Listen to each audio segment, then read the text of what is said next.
Big John and the bus driver. Never assume the obvious is true. William Saffield.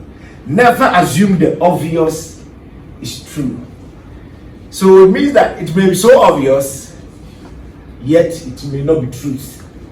Facts are different from truth. We'll talk about that another time.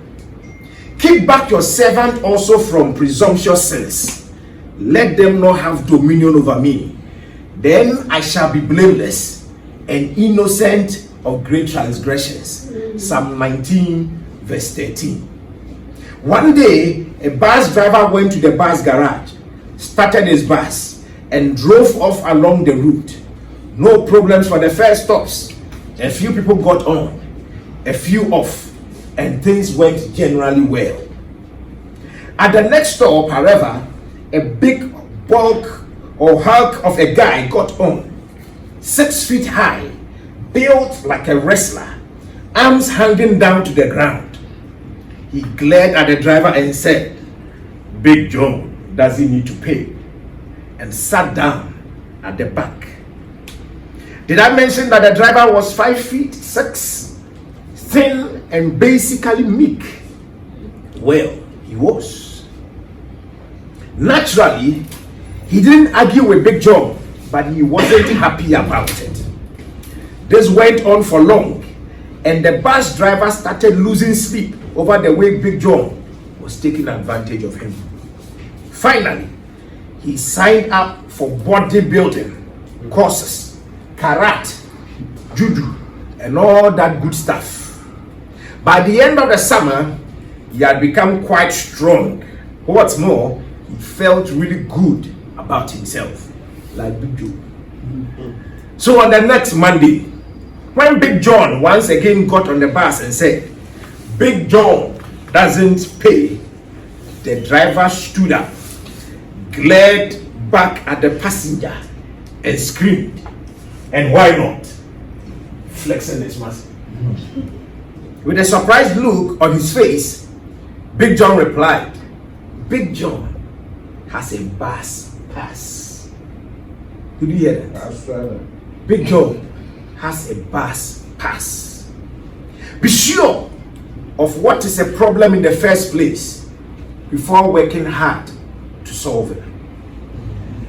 Be sure of what is a problem in the first place before working hard to solve it. Never assume people's motives.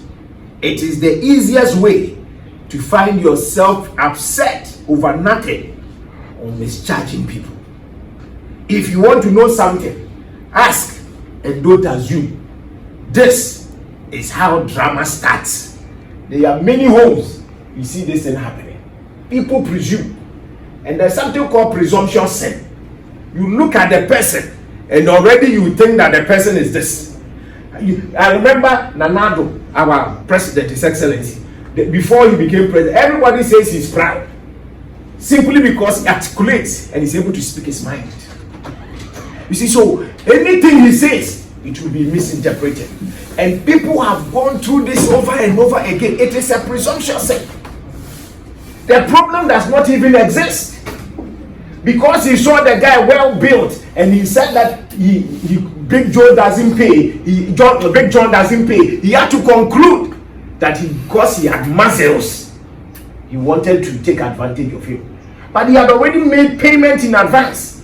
And he has a board pass that when he sits in it, he doesn't need to pay because he has already paid. So it is the driver's responsibility to go to wherever he paid to get back his money. But he has concluded. And because of this, he lost his sleep. He had to go and pay money to now become macho, just to go and fight. And then the man tells you, for all these unnecessary labors you have done, it's not because I want to fight you. It is not because I want to take advantage of you. It is simply because I have already made payments. I pray for you that no matter how obvious that thing is, you will go down and get the very truth. Because the thing may be very obvious, yet it may not be truth. There is a clear difference between what a fact is and what truth is. To you, when you look at it, it may look the same, but they are never the same. Until you get there, you understand what I am talking about. May you not be misinterpreted, and may you also not misinterpret anybody. Shout a big amen. Amen. Amen.